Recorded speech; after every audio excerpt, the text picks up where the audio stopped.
దేశ ప్రజలకు తప్పకుండా ఉండాల్సిన 2 కార్డుల్లో ఒకటి ఆధార్ కాగా మరొకటి పాన్ కార్డు. కేంద్ర ప్రభుత్వం తాజాగా సరికొత్త పాన్ కార్డును అందుబాటులోకి తీసుకురాబోతోంది. అందులో భాగంగానే పాన్ 2.0 ప్రాజెక్టు ప్రారంభించింది.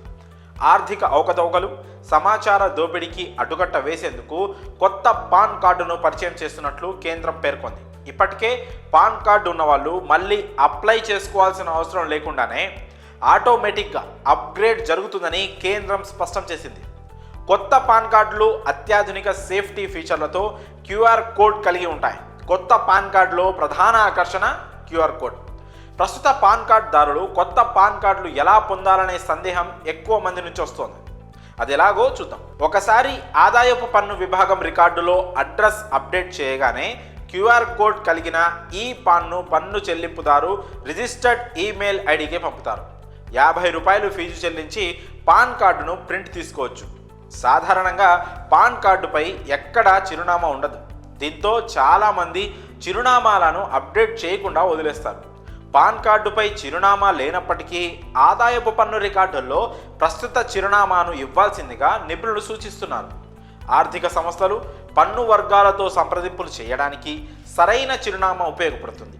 ముఖ్యమైన సమాచారాన్ని సకాలంలో పొందడానికి పాన్తో తాజా చిరునామాను అప్డేట్ చేస్తే మంచిదంటున్నారు. ఇన్కమ్ ట్యాక్స్ డిపార్ట్మెంట్ ప్రకారం పాన్ కార్డుదారులు తమ చిరునామాను ఉచితంగా మార్పు చేసుకోవచ్చు. ఆదాయపు పన్ను రికార్డుల్లో చిరునామాను అప్డేట్ చేసేందుకు ఆధార్ నుంచి సమాచారాన్ని తీసుకుంటారు.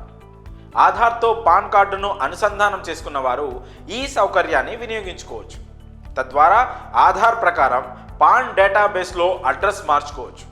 పాన్ 2.0 పొందాలనుకునే ప్రతి ఒక్కరూ తప్పనిసరిగా Aadhaar card, voter ID, passport, driving licence లాంటి గుర్తింపు కార్డులతో పాటు యుటిలిటీ బిల్లులు, బ్యాంక్ స్టేట్మెంట్లు లేదంటే అడ్రస్ ప్రూఫ్ అందించాల్సి ఉంటుంది. ముందుగా NSDL వెబ్సైట్ను ఓపెన్ చేయాలి.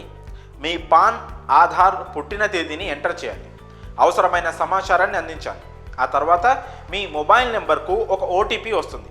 10 నిమిషాలు మాత్రమే ఆ OTP చెల్లుబాటు అవుతుంది. కండిషన్స్ను యాక్సెప్ట్ చేసి కార్డుకు అవసరమైన పేమెంట్ చేయాలి. ఈ ప్రాసెస్ మొత్తం పూర్తి కావడానికి సుమారు ఒక అరగంట సమయం పట్టొచ్చు. మీ పేమెంట్ కంప్లీట్ కాగానే మీ పాన్ వెంటనే మెయిల్కి వచ్చేస్తుంది. ఇన్కమ్ ట్యాక్స్ డిపార్ట్మెంట్లో పాన్ రికార్డుల ప్రకారం అందుబాటులో ఉన్న ఈమెయిల్కు మాత్రమే ఈ పాన్ వస్తుంది. ఇలా కొత్త పాన్ కార్డును ఈజీగా మీరు పొందొచ్చు.